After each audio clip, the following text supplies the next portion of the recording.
வணக்கம் தமிழக மக்களே, நான் தான் உங்க தமிழ்நாட்டின் நடிப்பு அரக்கன் watermelon star doctor D Divakar பேசுறேன். செஞ்ச இடங்கள்லாம் எதிர்ப்புகள் வருது. நம்ம கரெக்டான வழியில போய் எதிர்ப்புகள் வருதுன்னா அது உங்களோட வளர்ச்சியின் உச்சகட்டம். வளர வளர வளர எந்த ஒரு நடிகருமே டக்குன்னு வந்தோடனே நீங்க ஆகா ஓகா சூப்பர் ஸ்டார் சொல்லவே கிடையாது. எல்லா நடிகர்களையுமே நீங்க நடிக்க தெரியல. ஈவன் சூப்பர் ஸ்டார் ரஜினிகாந்த் சாரையே ஓகேங்களா, உங்களுக்கு எல்லாம் நடிக்க தெரியுமா, நீங்க எல்லாம் ஒரு ஆளா, நீங்க ஒரு மூஜா, நிறைய பேர் கேள்வி கேட்க தான் சொன்னாங்க. என்கிட்ட லேட்டஸ்டா ஒரு பெரிய டைரக்டர் என்ன சொன்னாங்க அப்படின்னு பாத்தீங்கன்னா, நான் தான் சூப்பர் ஸ்டார் ரஜினிகாந்துக்கு போட்டி அப்படின்னு பவர் ஸ்டார் சார் சொன்னாரு. பட் பவர் ஸ்டார் சார் யாருமே அடிக்கல. ஒன்னு அடிக்க நினைக்கிறாங்க, ஏன்னா நீ வந்துருவேன்னு நினைக்கிறாங்க. நாங்க அடுத்த சிவாஜி கணேசன் நல்லா நடிக்கிறேன்னு சொல்றீங்க.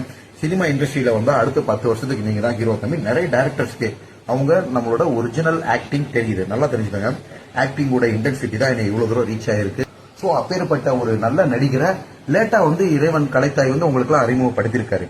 யதார்த்தமா நான் மக்கள் மத்தியில கலைத்தாய் தர்பூசணி அவதாரம் எடுத்து வந்து ஓகேங்களா உங்க எல்லாத்துக்கும் உலகத்துக்கு வெளிச்சம் போட்டு காட்டிருக்காங்க. கண்டிப்பா நான் அப்படிதான் சொல்லுவேன்.